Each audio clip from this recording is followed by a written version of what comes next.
Yo guys, what up? Austin here, or Bebop Prism.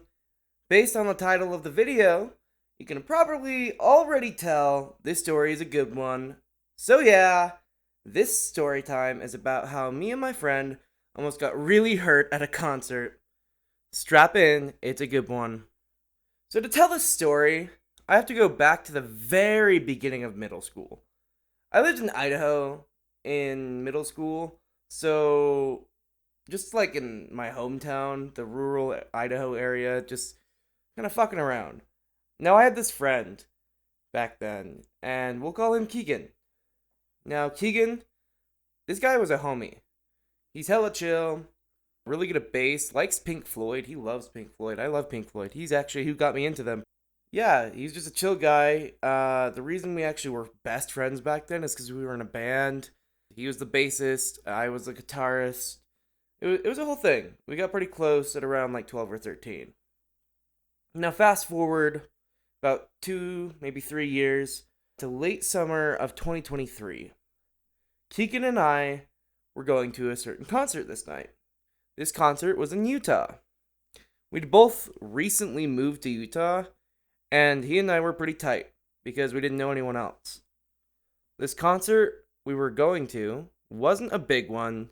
It was supposed to be just like kind of small, kind of chill, just a little bit vibey. It was this British band called Crywink. They're more of like a sad boy band, whatever, right? But we just really liked them. We liked their style. We liked how he just kind of played the guitar. We liked the box drum. It was just really cool. Keegan and I were both enthusiasts. Keegan is who got me into Crywink, and of course, I went with him. So fast forward to our parents driving us there and dropping us off. We get out and we show up, right? There's some cool people waiting outside the venue we were going to. Now, at this time, I smoked cigarettes. Yeah, 16-year-old me was a cigarette smoker.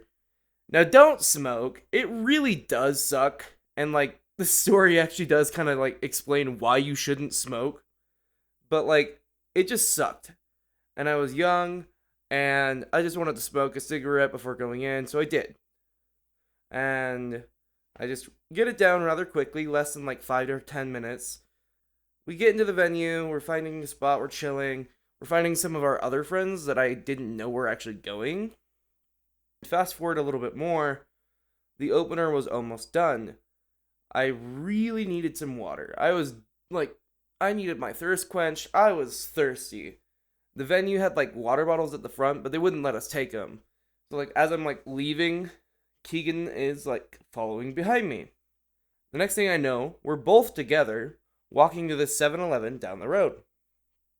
And we're just talking. And Keegan and I are talking about like how, dude, I'm so excited to go see Crywink. And like Keegan's like, yeah, man, like I'm really down for this shit. It's gonna be a good time. We're just being like homies, right? Like we're just really excited about the concert. And the next thing me and Keegan know is we hear a car hit a very specific wire on the ground called a guy wire. I learned this later this night. They're called a guy wire, and it was actually attached to a electricity pole, one of those like high voltage ones for the city that was sitting in the middle of the parking lot we were walking through. Next thing I know, I'm hearing a transformer exploding. I'm hearing electricity just like making noise, and me being 16 and not wanting to fucking die, alongside with Keegan not wanting to fucking die, I scream run, and we both sprint the fuck out of there. We both are just bolting it. We are running harder than we've ever ran in our lives. I think the adrenaline was so strong that like we made it all the way to the 7-Eleven. It was shut down, and we realized like they didn't just take out that area, they took out the whole grid. We were just like shocked. We were like, what the fuck just happened? Like, how much danger were we just in? Like, the 7-Eleven was out. The doors were locked shut. They actually had to, like, go manually take off the motor with, like, a certain key or something to just get it to open to let the customers that were inside out. And yeah, I didn't get my fucking water. It sucked. Me and Keegan are talking, and I'm like, dude, I'm still so thirsty. And then he was like, dude, I wonder what's gonna happen with the concert. And I was like, yeah, man, you're so right. What happened at the concert venue? So of course, me and Keegan are like, dude, we don't want to miss this concert. Like, if the power's out, like, do I get a refund? Like, what's going on? Because we paid for this with our own money. Like, this was our own money at the time, if I remember properly. And we were just like, yeah, that's some bullshit. Let's go check the venue. Let's see what they have to say. So we start walking back, and as we were walking back, we passed the electrical pole that was hit by the car, and we see a firefighter, some power guys, and we're just talking to these guys. Turns out, yeah, it was actually because of where the pole was positioned in the parking lot that the sun's glare on the windshield prevented the guy in the car from seeing this guy wire sticking out to the side of the pole. So he hit the guy wire instead of the pole. People in the car were also apparently concert goers. They were like apologizing to us. They saw us running, and we were talking to them. Yeah, they were supposed to be going to the concert, and they were just showing up now. Now I can't lie.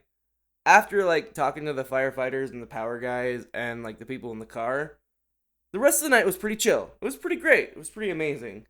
And while yes, it was hot and stuffy in the venue, as well as there was no power in the venue, it was pretty chill. The guys had like the water bottles in the front. Yeah, they actually opened those up and said, yeah, whoever fucking bought these, too bad, too sad, like the power's out, we got a lot of people here, we don't have much of a choice. And the band, being two guys, who are usually on like a drum set and an acoustic guitar with amps on stage, went to a box drum and an acoustic guitar, and we had to be really fucking quiet.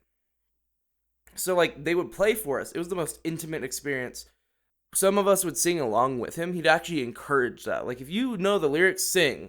And so we did. And we hung out, we sang, and we all just had a great time at this concert. And after the show, I just gave up the pack of cigarettes because I, again, was like behind Keegan when he was running. I was like out of breath. So I gave up my cigarettes. I was like, I don't need that to happen again.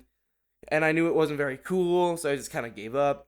And then we got in our separate cars and went home to sleep very well that night.